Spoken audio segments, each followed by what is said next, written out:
Masyarakat Banjar merupakan masyarakat yang religius, akan tetapi kebudayaan Dayak, dalam hal ini arsitektur sangat dominan mempengaruhi nilai-nilai yang terkandung dalam rumah adat Banjar.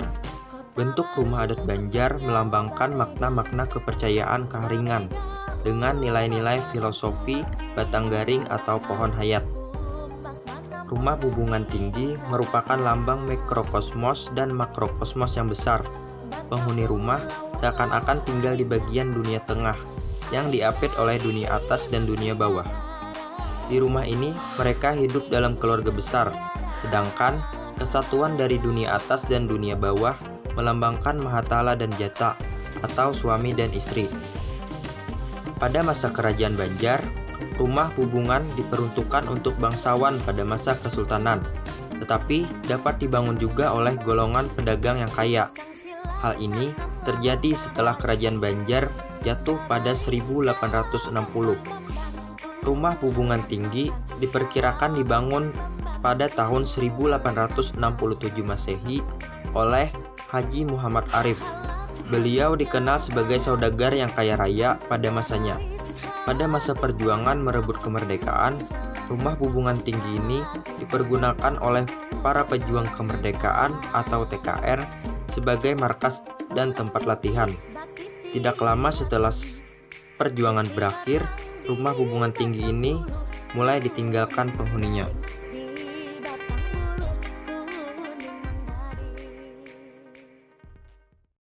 Sebelas rumah adat suku Banjar dan macam-macam kegunaannya. Yang pertama ada rumah bubungan tinggi. Sering digunakan untuk kediaman raja atau sultan.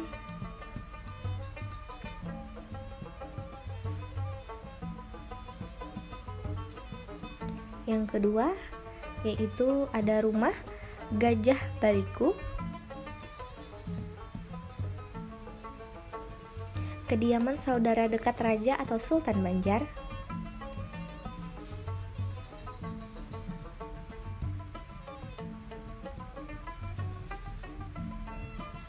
Yang ketiga ada rumah Gajah Manyusu.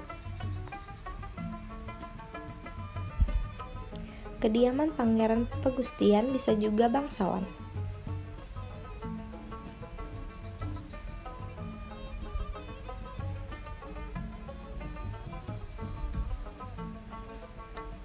Yang keempat ada Balai Laki. Kediaman menteri dan pengawal kerajaan atau Kesultanan Banjar.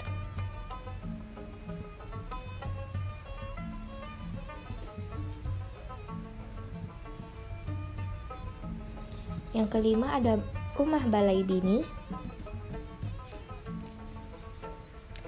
Kediaman wanita keluarga sultan atau raja dan inang pengas.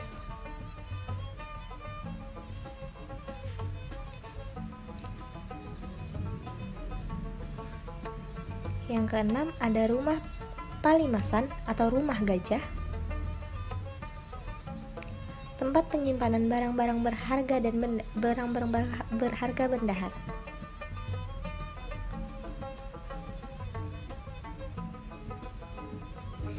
Yang ketujuh ada rumah Tanah Ujung Sarung. Kediaman rakyat biasa atau penduduk lokal.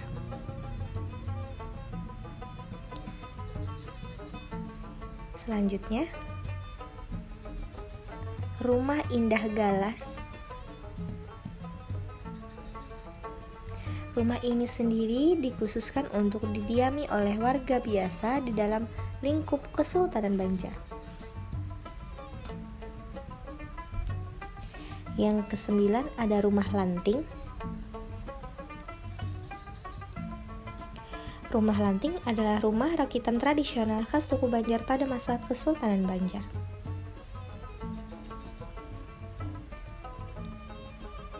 Yang ke-10 ada rumah Bangun Gudang. Rumah adat Banjar yang satu ini pada sejarahnya sering ditinggali oleh para pedagang kebanyakan yang berasal dari Tionghoa.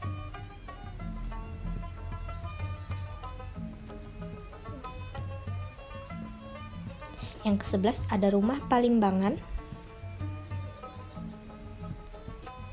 Rumah adat satu ini termasuk rumah adat yang besar dan megah di lingkungan Kesultanan Banjar.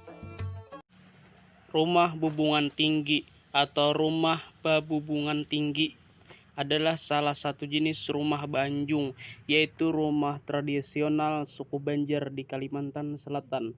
Bisa dibilang merupakan ikonnya rumah Banjar, karena jenis rumah inilah yang paling terkenal karena menjadi maskot rumah adat khas Provinsi Kalimantan Selatan. Di dalam kompleks Keraton Banjar dahulu kala, bangunan rumah Banjar tinggi merupakan pusat atau sentral dari keraton yang menjadi istana kediaman raja.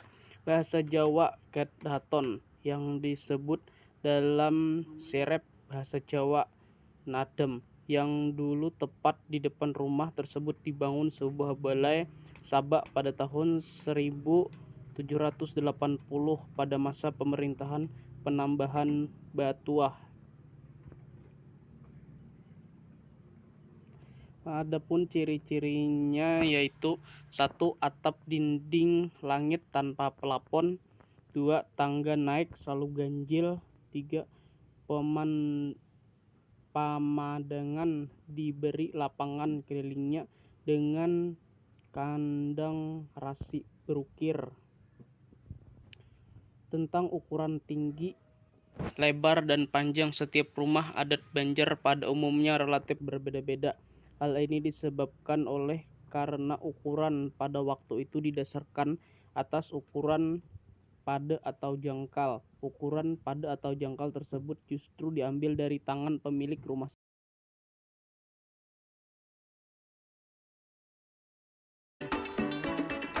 Jukung itu ngaran kiawan gasan perahu atau kapal tradisional asal suku Banjar di Kalimantan Selatan. Jukung tuh terbagi 3 kelompok gana, yaitu jukung sudar, jukung pate, lawan perahu betampit. Sebujurnya banyak jenis jukung itu: jukung pahumaan, jukung paiwakan, jukung paramuan, jukung palambakan, jukung pembarasan, jukung gumbili, jukung pamasiran, jukung beca banyu, jukung palanjaan, jukung rombong, perahu tambangan, jukung undaan, lawan jukung tiung. Tapi yang hendak kita bahas ini 3 aja. Jukung itu fungsinya untuk transportasi perdagangan, menangkap ikan di sungai, rawa-rawa, sampai danau.